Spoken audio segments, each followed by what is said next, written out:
Okay, good morning, everyone. I'm Anna Morrow with the Midwest Cover Crops Council. Thanks for joining us today. So with that, we'll go ahead and turn it over to Dr. Eileen Kladivko. Okay, great. Thank you, Anna. And again, good morning, everyone. This is Eileen Kladivko from Purdue Agronomy, and with me for this webinar is Barry Fisher from the USDA Natural Resource Conservation Service and Bill Johnson from Purdue Weed Science. So we're happy to talk with you today about cover crop recipes for first-time cover crop users and first-time cover crop user advisors.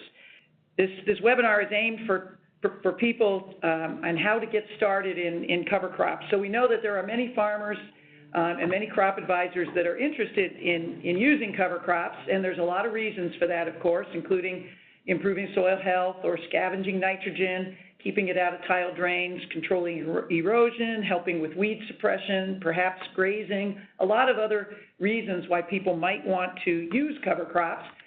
But the question comes up a lot, how do we get started? There are so many options, so many different species, so many management decisions to be made, and sometimes it's overwhelming, and we've heard that a lot from folks, is that I really want to get started, but I don't know what to do. There's too many decisions to make, too many options. Tell me what to do. So that's exactly what this webinar is about. These recipes that we're going to talk about are aimed at those new cover crop users and the advisors of those new cover crop users so that they can learn basic management, get some experience, get their feet wet with relatively low risk. Certainly then once people start to learn the basics and get a little bit of experience, there's a lot of other options that are possible after learning those basics. So this webinar, along with the written products to go with it, are aimed at those kind of rookie cover crop users. We do have some written materials that you can get off the web, hot off the press. This particular webinar is aimed specifically at Indiana, but it applies for much of the eastern Corn Belt. So we have some recipes that were put together jointly by Purdue Extension as well as the Midwest Cover Crops Council. So one of them is post-corn going to soybean, and one is post-soybean going to corn. These are one sheet, front and back recipes aimed at giving you everything that you need to know to get started and giving you additional resources if you want more information. So they're available on the Midwest Cover Crops Council website and the Purdue Extension store website. We also have recipes now available for some of the other states in the region. So along with Indiana, we have Iowa, Illinois, and North Dakota, and other states are in progress. So we hope to have many of those other states have these simple recipes adapted for their state, hopefully by the end of the winter. We also have a longer extension publication from Purdue that goes through the entire 2-year corn-soybean cycle, and that's really what we're going to talk about today. But this 2-year publication is also available at the Purdue Extension store, and it gives more explanations than the recipes do about why we're doing the things and why we recommend the practices that we do. So in today's presentation, basically we're going to go through step by step this 2-year cycle with questions, discussion at the end of each major step. So again, as Anna said, type your questions into the chat box. She'll monitor those for us, and at the end of each major section, we'll try to deal with questions, and then we'll get the rest of them at the end. But before we start going through the recipe per se, we want to, Barry's going to talk a bit about the rationale and the background about why we are recommending the things we are. So why are these recipes our suggested starting points? We are focused here on a corn-soybean rotation, and our recipe, basically the bottom line is after corn, before soybeans, use cereal rye. After soybeans, before corn, use oat radish. So now let's get into why do we recommend those and how do you actually go about doing that. And so I'm going to turn it over to Barry Fisher from NRCS. All right, thanks, Eileen.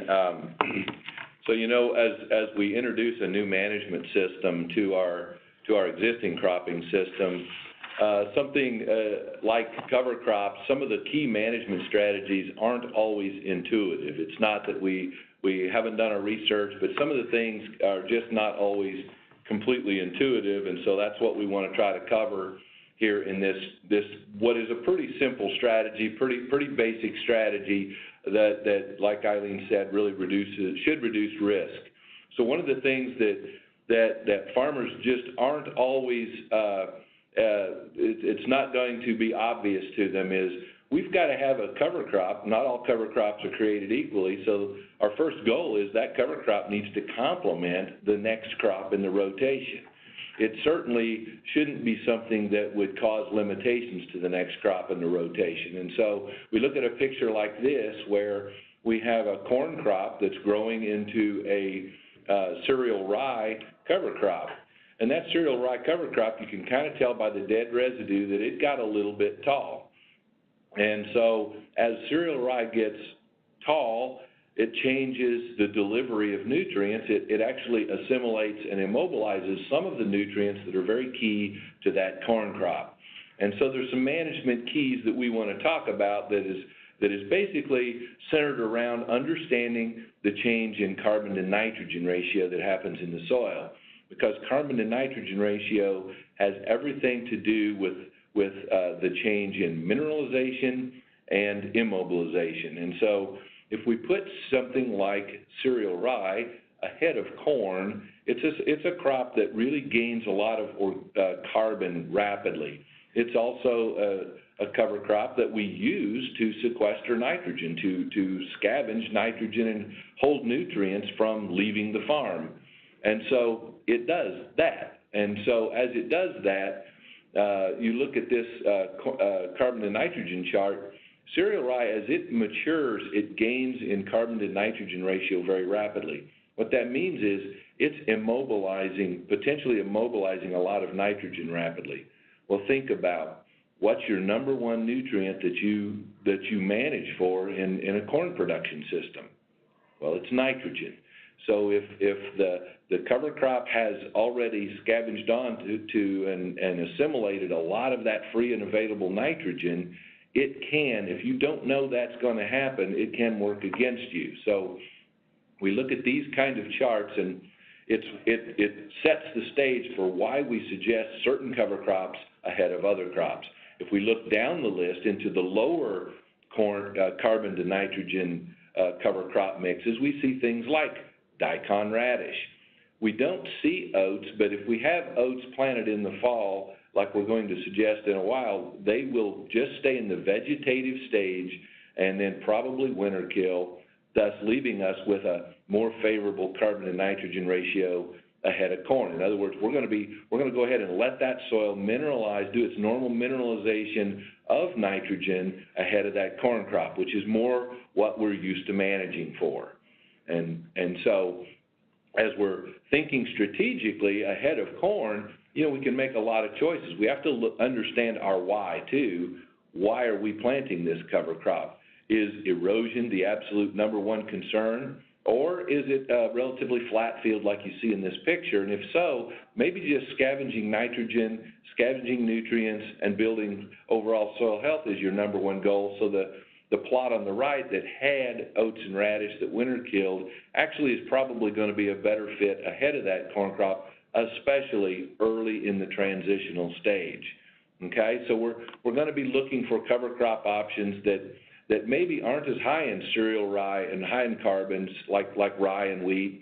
We might look at something that's a little lower in carbon. Maybe if we can get a legume or clover or peas or the oats and radish combination, then that's going to be just a little more complementary to the corn crop early in the system. And if we can strategically select those cover crops that complement our next cash crop, then we should have a more optimum release of nutrients. We'll still get some of the benefits of better infiltration, better water conservation, and some of those benefits that we see from cover crops, but we're not going to let that cover crop compete with the same resources that are very important to that corn crop. That happens like that, and then all of a sudden, now we've got a corn crop that looks a little more like what we want it to look like at those early growth stages, okay? When we switch and think about soybeans, the carbon to nitrogen discussion is a little different. Soybeans are relatively low in carbon. They're a legume. So in that, as we're trying to build soil health, getting some more carbon in the system is very important from a soil health standpoint. And that extra high carbon that you see in a cereal rye cover crop, its immobilization of nitrogen isn't as detrimental to the soybean crop because it has the ability to fix its own nitrogen with its association with the bacteria, the rhizobium bacteria. So soybeans make a really nice fit. It's very complementary to plant soybeans into cereal rye. It's very successful, very low risk. And so they capture their own nitrogen. You're not going to have that antagonism or that immobilization problem. And so we really like cereal rye after corn. And so there's a lot of reasons that we select cereal rye after corn. Cereal rye has a lot of winter hardy characteristics. We can be planted pretty late. You know, sometimes corn harvest is late in the eastern corn belt. So we want a cover crop that we can establish late. It's easy to establish. There's multiple ways to establish cereal rye and have really good success. So it becomes a really good option for us after corn when we know our next crop is likely to be soybeans. So if we come up with this strategy then where now the soybeans do really well in this cover crop, and we see, you know, added benefits like some assistance to our weed control program, late season water, maybe even a better nutrient cycling system where as that rye does start to weather late in the season, it will start releasing some nutrients during pod fill of beans. So we can see a lot of complementary benefits that beans get from planting them into cereal rye, and so that becomes one of our foundational strategies, is starting with soybeans planted into cereal rye. So now we're going to, to start this concept off, we're going to be planting, you know, you're going to be planting the corn that precedes your first cover crop. So there are some herbicide considerations that you're going to want to have even your corn year prior to planting your first cover crop. So Bill Johnson's going to cover some of those issues with you. Okay, do we have any quick questions for Barry before we get into the herbicide considerations? Nope, we're good. Okay, all right, so there's kind of two different ways to think about your herbicide consideration. So one way to think about it is, you know, how do I control my summer annual weeds or my weeds in my corn or soybean crop and not influence or have not have the herbicides have a negative influence on seeding the cover crops in the fall. So that's one aspect that I'm going to cover in the first part of this discussion.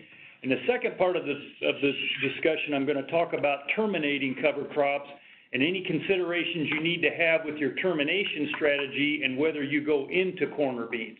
But first off, we're just going to talk about the herbicides that we use in our corn and bean crops and what kind of an influence they can have on fall seeding of a cover crop. All right, so a little background information. So as new herbicides are going through the development process for registration, there's a number of different types of studies that have to be conducted, you know, both from the standpoint of human safety, animal safety, safety to aquatic animals and things like that, but also rotational restrictions as well for other crops that will be grown in a specific geography where the herbicide will be used. So as herbicides go through the discovery or through the development process, the big concern has always been what are the major money-making cash crops that we're going to plant, and very little attention has been given to cover crops, with the notable exception of something like wheat. You know, which wheat, again, it can be a cover crop, it can be a cash crop as well.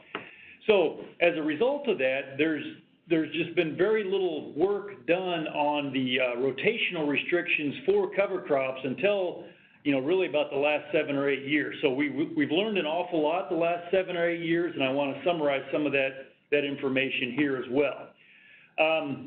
Also keep in mind that in terms of, from a legality standpoint, these herbicide label regulations are done to accomplish two things. Number one, they want to allow you to establish a successful crop following the utilization of that herbicide.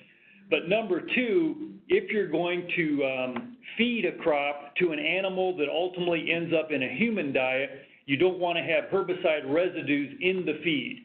And so if the cover crop is not grazed or used as an animal food, then the label restrictions really have no bearing on it other than what happens to the cover crop as far as establishment. So we're going to go into some of the data that we've generated. I've also got some data from other states as well. So we did a series of experiments. I guess this goes back 5 and 6 years ago. And what we're going to talk about here is corn herbicides. And these corn herbicides were all sprayed post-emergence into a normal corn crop. So the herbicides were applied on June 3rd, as you can see here in the box. And we took stand counts after the cover crops were seeded in the fall. So normal corn crop grown, we sprayed these herbicides post-emergence. We seeded cereal rye, crimson clover, or radish in different plots, and they were seeded on August 26th, and then 45 days later, we went out and made a stand count.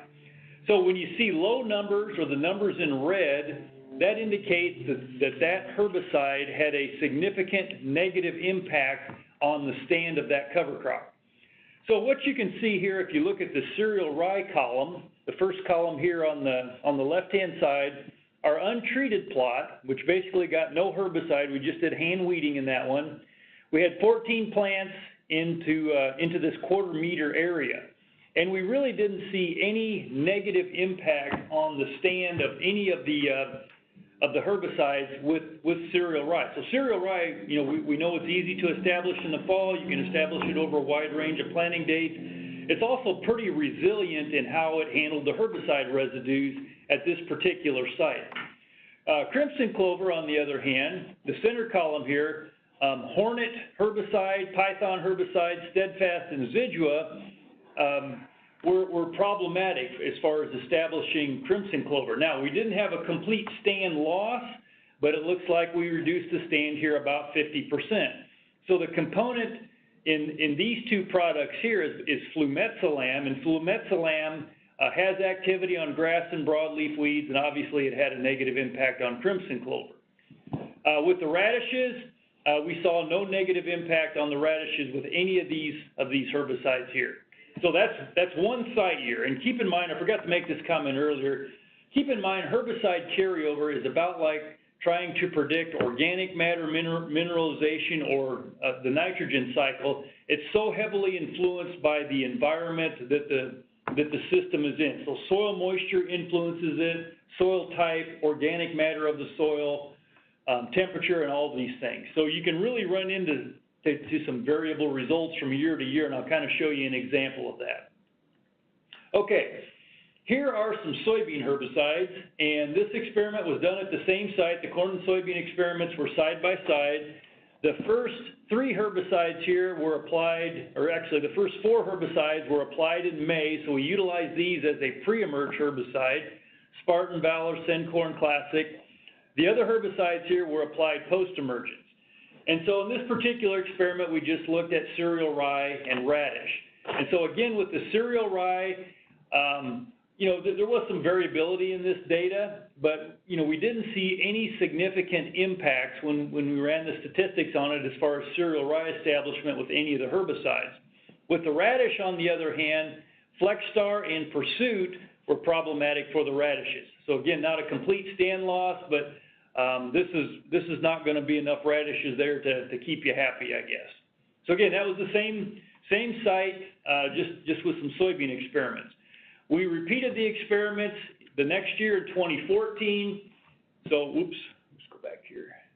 Yeah, we repeated the experiments in 2014. You don't see any red numbers on here, so no negative impacts of herbicide carryover from any of the herbicides evaluated in 14. And the same thing on the soybean side of things, we didn't see any negative impacts in 2014. So this gives you an idea of just how difficult coming up with concrete recommendations can be for predicting herbicide carryover. So what you want to do is you really want to base your guidelines or your guidance on as many site years as possible to make these conclusions. So if you just go through the conclusions from our work, 1 site year, 2 years, so basically 2 site years for each experiment, we found that Zidua and Dual could be problematic for fall seeding of annual ryegrass, and I didn't show you the annual ryegrass data. I was focusing mostly on cereal rye and the other species. Flexstar and Pursuit can be problematic for radish. Hornet Python, Steadfast Zidua can be problematic for crimson clover. In 2014, we didn't see any significant injury. So again, if we didn't look at least 2 site years, you would conclude that it doesn't matter what we do, but you can see that in 2013, a couple of things popped up. Now, what I want to do is, this is another way of presenting and showing information like this. So this work was actually done at the University of Wisconsin, and the person that did this was a former grad student of mine, so I trust him. And he had Vince was always very creative and had kind of a unique way of presenting data. And basically what he did here is he did experiments very similar to ours. He had more species that he evaluated. And then what he did is anywhere you see a number listed, that means that that particular herbicide had a negative impact on the stand of that cover crop. So all these white spaces down here mean, for example, on tetraploid ryegrass, that flumetsalam did not have any impact on establishment of ryegrass. So what Vince saw then with cereal rye is very similar to what we saw. None of the herbicides evaluated, and I can tell you what these AR, this would be Dual, Pursuit, Valor, Zidua, Python, Authority, Reflex. None of those herbicides had any impact on cereal rye. If you take a look at some of the ryegrasses, metolachlor, well, Dual, Pursuit, Valor, Zidua could be problematic for the ryegrasses. For the Ode and P mixtures, again, you see a couple of them here that have an impact, a couple that don't. With the radishes, Dual was no problem. Pursuit was a problem for the radish. Valor and Zidua were not a problem. Valor. Python was a problem. Authority was a problem, and Reflex. So again, kind of another way of looking at that kind of data. So based on, and we've done some additional work, I just didn't show it here in this presentation, and then I've also been able to glean some results from Ohio, Pennsylvania, and Illinois, and Missouri. And this is kind of the slide that I use for my grower meetings as guidelines. So with our corn herbicides, if you're using atrazine or Princep pre-emergence and your use rates are less than a pound, your cereal grains are probably going to be okay unless we have a really, really, really, really dry spring like 2012. If you're using it post-emergence and you're using less than 3/4 of a pound, most of your legumes will be okay, your brassicas will be okay, and ryegrass. Callisto, anything with Callisto, and there's a number of herbicides out there with Callisto, and the price of Callisto has come down quite a bit, so I know there's a lot of it being used. Callisto can be problematic for the legumes and the brassicas. Herbicides that have stinger in it, and we don't use a lot of that in corn. We do use a lot of it in pastures, though, can also affect some of what we consider the small-seeded broadleaf type of cover crops. With the soybean herbicides, our most problematic ones are going to be Classic, Pursuit, and Reflex. And of those three, we probably use Reflex the most commonly. At one point, Classic was used quite a bit. I think we're not using quite as much as we used to, but Reflex is probably the big one that's getting used on a lot of acres. And again, that one can be problematic for the fall seeded legumes or mustards. Your cereal grains are usually going to be okay with this one. All right, so that's kind of the herbicide considerations. It's basically a snapshot. You know, if you get into a situation where you're utilizing a new AI, or maybe there's a premix out there that has some components in there that you're not familiar with, the best thing to do would be to call your extension educator or give somebody like myself a call and say, hey, what do you think? I'll probably ask you questions about your soil type, when you applied it. soil moisture conditions and those kinds of things, and at least try to give you a ballpark idea of whether or not you're going to run into some big problems. So are there any questions on that section right there? So basically we were covering utilization of herbicides in our corn and soybean crops and how that can influence fall establishment of certain cover crops. There's no questions yet. You guys are doing a great job. Okay, all right, I'm going to pass this back to Barry then, and we're going to go into the next section. All right, so you can see from Bill's comments there, one of the reasons that we're kind of high on using for beginning cover croppers, selecting cereal rye.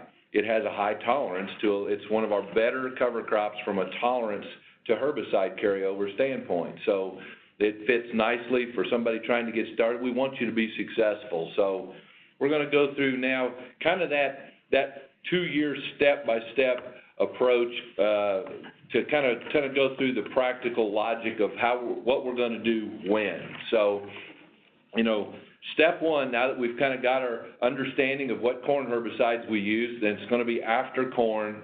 We're going to probably drill or aerial seed cereal rye into corn stalks. That's going to be our step one cover crop planting operation.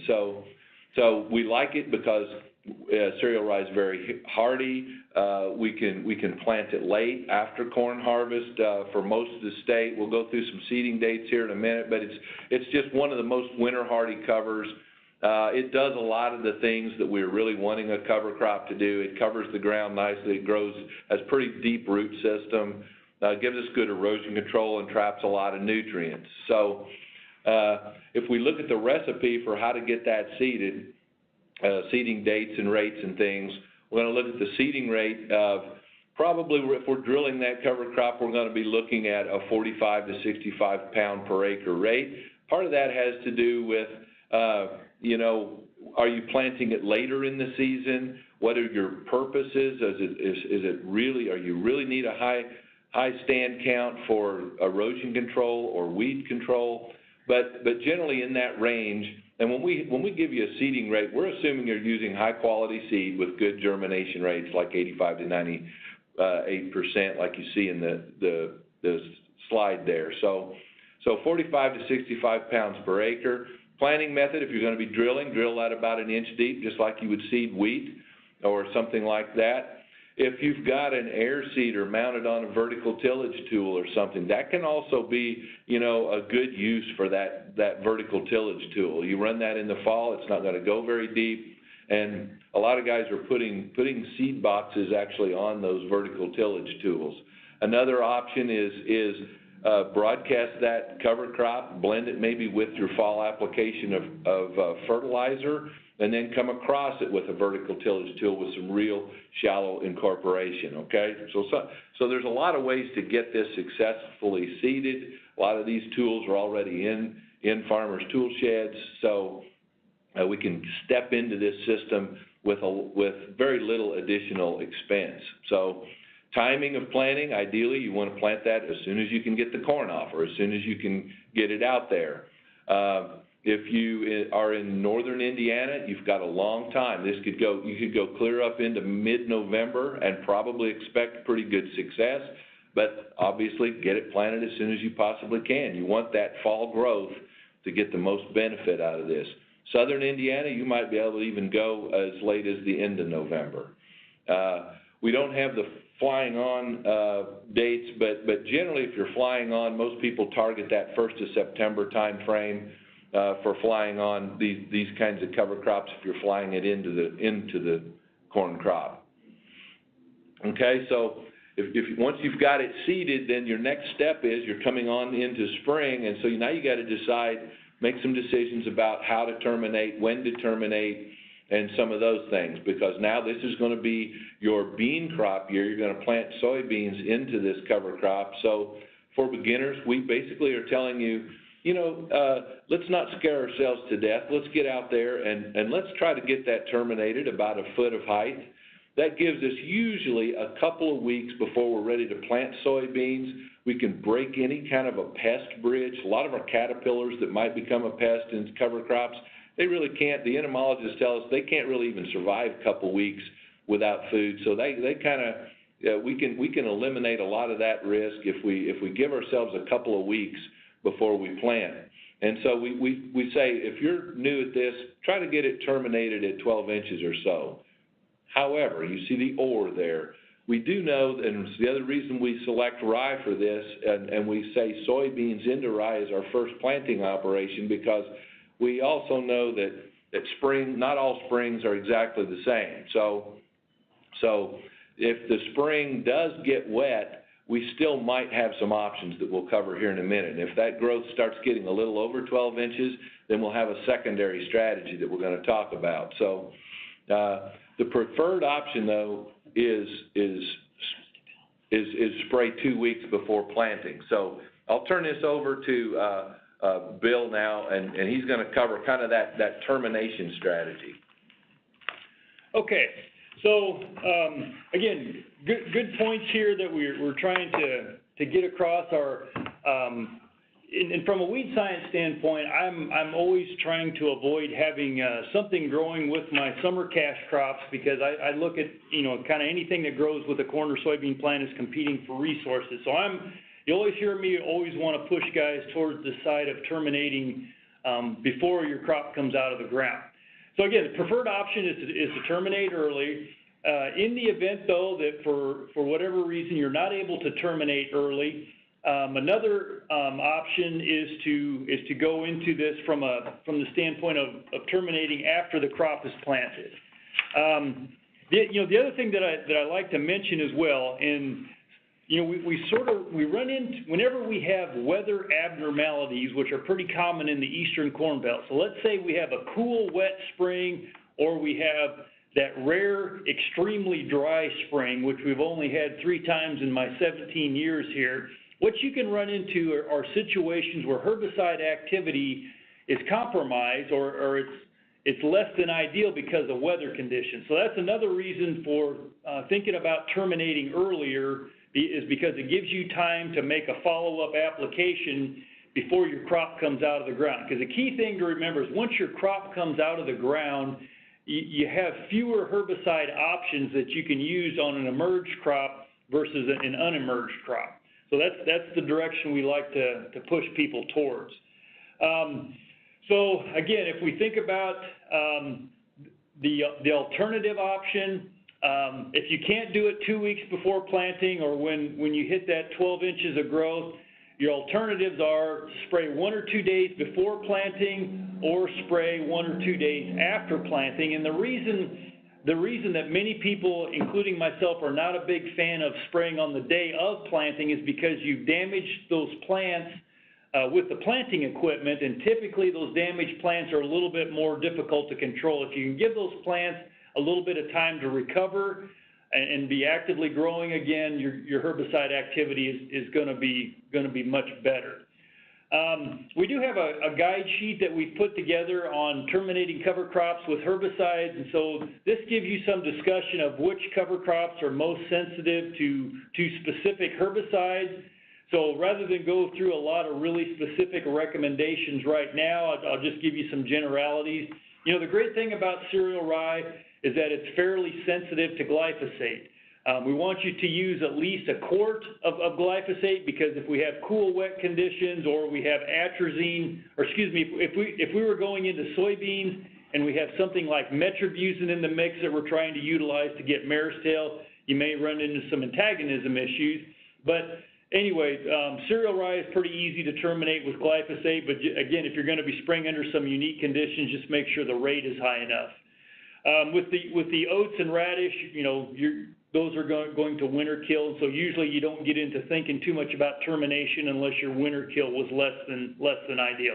But anyway, here's a guide sheet on this. This is fairly easy to access, and it has a lot of good information in there on the different herbicides you can use for termination. Now, one thing I'm going to bring your attention to is, remember earlier we talked about the herbicides that we use in our corn and beans and how that may impact stand establishment of fall seeded cover crop. Now, the flip side, or another consideration, is I've got a number of herbicides listed in this table here that could be used for termination or used in a termination mixture to give you control of the weeds in the crop. So one of the things that we wanted to do in this publication is indicate that, you know, you do have to make sure you don't change your plans midstream and decide that you're going to plant corn rather than soybeans when you've used some soybean herbicides in your termination mix. So I'll just go through a couple of examples right here. So let's use a soybean example, and let's say we've got a cereal rye cover crop, but we know we have things like mare's tail and giant ragweed and things like that, so we've added some canopy in with our glyphosate, probably glyphosate 2,4-D. We've added some canopy in that mixture to terminate the cereal rye. But now all of a sudden we decide, well, hey, I can plant early, or the corn prices are better, I want to plant corn instead. Well, we have a 10-month rotational restriction to corn, and so that would be a really bad idea to change your mind and decide to plant corn into something you've treated with chlorimiron and metribuzin. You know, the flip side could be, let's say we had oats and radish, and not all of the oats and radish were winter killed.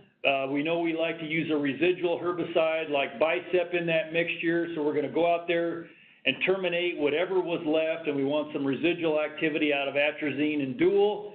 And so let's say it gets late on us and we decide we're going to plant soybeans instead. Well, that would be a bad idea because we have a 10-month rotational restriction to soybean if we've used an atrazine-containing herbicide. And actually, that should be 12 months. That should actually be a year. So anyway, that's those are the things that you need to consider when you're adding other herbicides to your termination mix. And so we wanted to make sure you were aware of those considerations as well. Okay, so now this would be another place where we would take some questions if you have them. Do you guys have any questions on this as far as adding herbicides to your termination mix and how that might influence your planting intentions? Type those into the chat box. Okay, if we don't have any questions then, I think Barry's going to continue on here. All right, so you can see, you know, we're trying to at least highlight some of those things that can cause unexpected circumstances that could cause you a problem. So that's why we're spending some time on some of these things that can really, you know, you sometimes just miss that in the whole overall when you're making this kind of a management change. So now that we've got some of those pre-planning decisions made and an understanding of how we're going to put this system together, now we're ready to actually plant that soybean into the cereal rye. So, you know, for a new person that's trying to get started, a lot of farmers will plant, you know, a range of group soybeans. In other words, they'll have some shorter season beans so that they can get started with harvest in their overall program. So we would suggest that if you've got some short season beans that do really well in your operation, here's a place to really try those. And if we can plant a short soybean variety and plant it early into that cereal rye cover crop, then we're going to have a far better window after that soybean harvest in the fall to get more growth of our cover crop that we're going to plant after the soybeans. And if we've already kind of talked about using oats and radish in the fall, and those are two plants that if we can get them planted even a couple weeks earlier, we can get a lot of extra biomass, a lot of extra benefit out of those cover crops before we head into winter. So this is part of that early strategy. We talk about planting those beans, and you know, if you talk to your dealer, a lot of producers are using some short season beans that are doing really well for them. And if we plant an early bean early, and we're planting it into this cereal rye cover crop, a lot of times some of the midsummer moisture concerns are lessened, and so we actually do pretty well with early beans into that cereal rye. So now we've got a bean crop that can come off a little bit earlier. So now we're ready for that next step. You know, this is kind of that third step. We're already introducing, you know, a bunch of different crops. We're starting to build, should be starting to build some actually soil function, maybe getting some aggregate stability back to the soil. We've gotten some diversity out there. This is starting to put a soil health plan kind of together. So we now have the opportunity, we'll seed those oats and radish and in a mix right after the soybeans come off, or maybe we're going to find a way to even fly those on. We can aerial seed those. We got a lot. We'll cover some seeding options in a minute. But see, this is our low carbon to nitrogen mix, and we're targeting that because what's our next crop going to be? Be thinking about what is that next crop always, and we wanted a low C to N mix ahead of corn, right? So that's why we're trying to get a window to get these oats and radishes planted. So if we look at seeding rates and methods, then, you know, if we've got a drill out there, this mix does not have to be seeded as deep. In fact, with the radish and small seeded cover crops, err to the shallower side. You know, oats are more likely to come up when shallow seeded than some of the small seeded cover crops are if they're planted too deep. Okay, so we've shallowed up our drill here a little bit. We're only a ½ inch deep so that we make sure that we get the radishes to come up. We can use that same air seeder mounted on a vertical tillage tool that we talked about before. We could still broadcast this seed with any fall fertilizer, maybe some potash, and then use that vertical tillage tool with light incorporation. So just keep in mind that when we talk about light incorporation, the reason we're focusing on that is one of our reasons is for soil health. So we're trying to limit the excessive disturbance, you know, to that soybean stubble. It's pretty fragile. We want to have some cover. We don't want to have too much disturbance of that soybean stubble going into the winter months, okay? Aerial seeding is certainly an option. We've seen some folks put air seeders actually on some of their high clearance spraying equipment. So there's a lot of options, but late August we can fly on some of these cover crops, first week of September maybe. And if we do that, we might bump our seeding rate just a little bit, but we're going to be targeting that area when we start to see just a few yellow leaves out there in the soybeans. That means we're slightly ahead of leaf drop, but we're still getting it on early enough that we can catch those September rains that we get a lot of times in Indiana and the Eastern Cornbelt. So seeding rate depends on, once again, depends on your purpose and your method. The more erosion potential, the later in the season you get, you tend to bump your rate up a little bit. But for your oats in that mix, you're going to have 30 to 60 pounds per acre. And in that mix, your radish is going to be 2 to 3 pounds. That radish is pretty aggressive. You don't need a lot of those per square foot to do you a lot of good. It's got that big tap root, and so we don't have to have a super high seeding rate of the radish. But we'll broadcast, if we're going to broadcast or aerial seed them, we bump those rates up just a little bit because, you know, we're just not getting as good a seed to soil contact potentially, and we're a little more rain dependent. So we bump those rates just a little more. Time of planting, we would like to get them as early as possible. You know, that's just, since these are going to winter kill, or we think they're going to winter kill, then we want as much fall growth as possible. So this one's even more timely. If you can get these planted early or fly them on, you know, in the first week of September, or drill them by the third week in September, that's kind of your time frame for this mix. So you are limited. If it starts getting up into October, then you've kind of surpassed the time frame when you're going to likely get as much benefit out of the oats and radish, okay? So if we move through the system and we have successfully got that low carbon to nitrogen cover crop seeded, and those oats and radish have maybe winter killed, then we've got the right carbon to nitrogen. We've sequestered some nutrients. We've helped our winter erosion rates. We've started to build some soil health. We're getting some of that good biology back in the soil.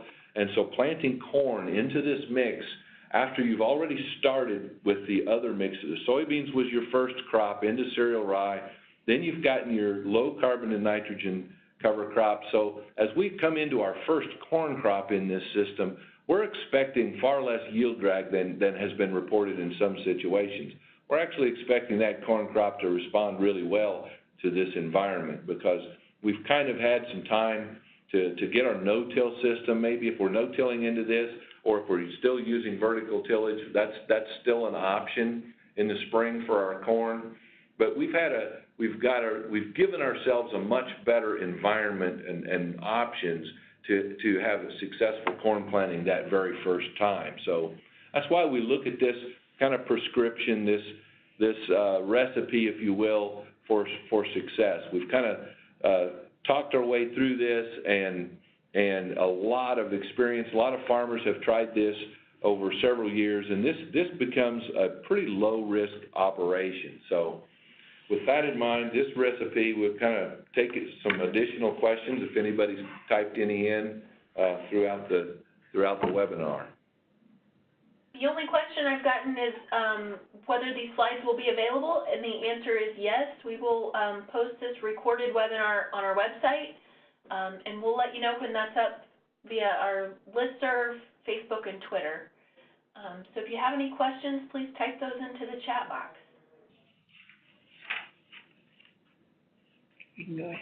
Okay, so I got a few more to finish this. Okay, so once we put this system together, then we really should enjoy some of these rewards that we expect from a healthy soil, from a higher functioning soil, and it's why we put this prescription together. We want to share just a few additional resources. We want to make sure you've got the MCCC cover crop, our Midwest Cover Crop Council website available to you. These recipes that we've been talking about are available there. We also have the Cover Crops Field Guide that is in our second edition now. And Eileen, how many of those did we say we had sold? You had the number yesterday. 87,000. 87,000. That's quite a few of those in farmers' hands out there already. So it's a pretty good guide. A lot of people like a field guide that fits right there nicely in your pocket. And then we also have an app available that basically has much of the same information that's in the field guide, but is available in our app. And you can get to that through the Midwest Cover Crop Council website. We also have the Conservation Cropping System Initiative in Indiana, so we want that website up there. There's a lot of really good resources there, a lot of farmer testimonials and interviews. There's a lot of other really nice educational resources and documents that you can take a look at. Another good resource on soil health in general, but a lot of this cover crop is, if you'll just Google NRCS soil health, the Natural Resources Conservation Service has a really good soil health website.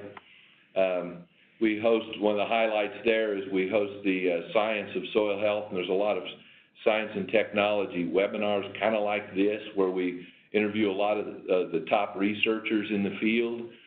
We also have some testimonials and a lot of YouTube videos of farmers providing some of the practical information, as well as a lot of other resources. So a lot of resources available in soil health and cover crops, so we want to let you know that these are available. And so thanks a bunch to my friends here at Purdue University and with our other partners at the Conservation Cropping System Initiative and Midwest Cover Crop Council. So we did have one question come in for Bill, and that is there work on how to integrate cover crops into the various herbicide labels? Yeah, good question. The short answer to that is that in order for that additional labeling work to be done, it has to be financially supported. I mean, many of us are doing this kind of work just to generate information for our growers, but in terms of what gets put on a federal label, that has to be EPA approved, which means the company has to submit a revised label to EPA for approval, and that's not free. So I think that, the big thing to sort of monitor over time would be, monitoring the bigger acreages, like cereal rye obviously is one that's getting planted on a lot of acres, and then, whatever else happens to crop up there in some of these big acreage amounts.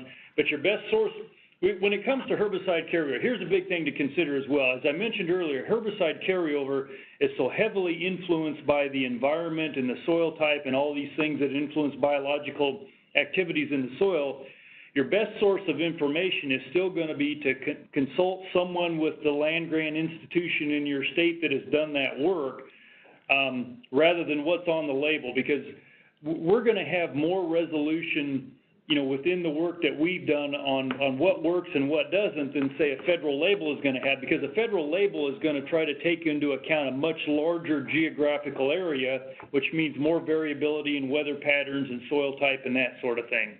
So the short answer to your question is no, but there is local information available. If you have some unique combination, like you're using, I got to even think of something. If you're using AIM and you're concerned about establishment of winter peas, you know, your best bet would be to call somebody like me to see if I've had any experience with that.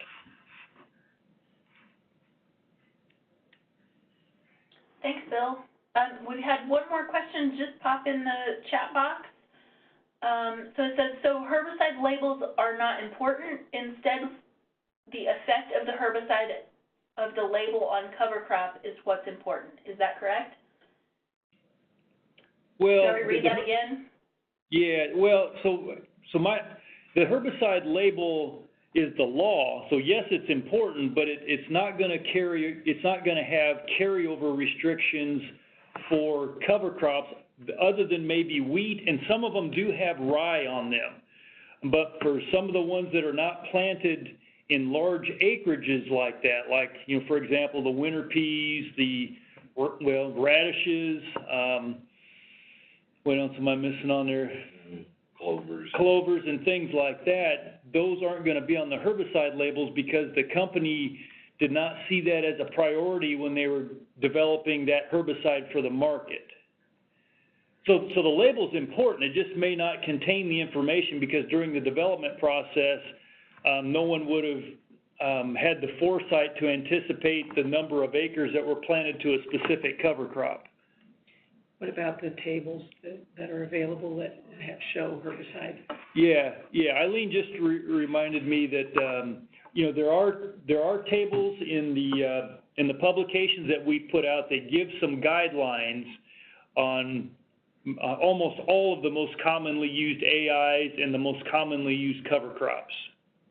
So the information is available, but you're not going to find a lot of detailed information on herbicide labels about carryover restrictions to cover crops. Yeah, I'd encourage everybody each year kind of watch the weather, stay in touch with your weed scientist, your extension weed specialist, because they're going to be watching the weather, and they know now that this is kind of a lot of producers are trying this. So, and by knowing the modes of action and the modes of degradation, they're going to have some of the best insight as to what might be happening out there as far as carryover based on the understanding of how that chemistry is put together and what targeted species that chemistry was designed to take out. So, you know, you can kind of look at some of the small seeded broadleafs, and if you're seeding a small seeded broadleaf cover crop and you've got a highly residual small seeded herbicide, like an ALS. There you go. Then, well, that's a way to predict maybe what the outcome could be. So stay in touch. Yeah, and the other thing that I tell people as well, I said, all right, so another way, two comments here. One comment would be, if you know you're using these herbicides and you're going to plant this cover crop in the fall, take some soil samples in July, and if you've got the cover crop seed on hand, plant some seeds in soil that was treated and another soil that's not treated, and just observe the growth. That takes like 2 or 3 weeks to do that. So you want to be planting that in late July, and that could give you some kind of an indication. The other thing is that, you know, we're seeing more and more interest in the cover crop mixtures. And so for those of you that are planting cover crop mixtures that contain 3, 4, 5, or even more ingredients, there's a pretty good chance something's going to survive, especially if it's got cereal rye in it. There's a pretty good chance something is going to survive, and so that can be, you know, utilized as kind of an insurance policy as well. The other thing that I always recommend is make sure if you're using a ag retailer to do a custom applicator that's spraying some of your products on, make sure they know that you're seeding cover crops, and make sure they know what kind of cover crops, because they're pretty knowledgeable in this too, but sometimes they just may not know that that's your intent come fall. Their goal is weed control, and they want you to have clean fields. Just communicate with them is a really good idea. Yep. And Bill, you mentioned grazing restrictions are different, right? Yes, grazing restrictions are different than rotational restrictions. So the grazing restrictions is the amount of time that that has to elapse before an area treated with a specific AI can be fed to a cow or a horse or something like that. So where you can run it, so let me give you a couple of examples of where you can run into to situations there. Let's say you're going to winter graze your cover crop, and you seeded it in the fall, but you sprayed the cover crop with, say, 2,4-D or dicamba to get rid of mare's tail. So you would want to consult the label, and if you're going to graze those cattle in the winter on that cereal rye, or wheat is commonly grazed in the winter as well, if you were going to graze cattle on that, you would want to consult the label and make sure that make sure that you can do that, or how many days you have to keep cattle off of that. Typically, your grazing restrictions are more restrictive for beef cattle than they are for dairy cattle. And the reason is there's a longer period of time that elapses before the beef cattle product is harvested than there is before the milk is harvested. So, with things like 2,4-D, they are not very restrictive, but if you end up treating that cover crop with something else, there can be more restrictions.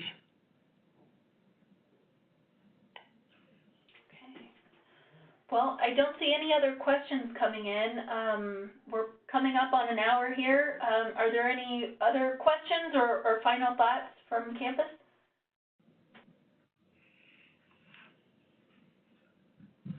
We're good. I think we're good.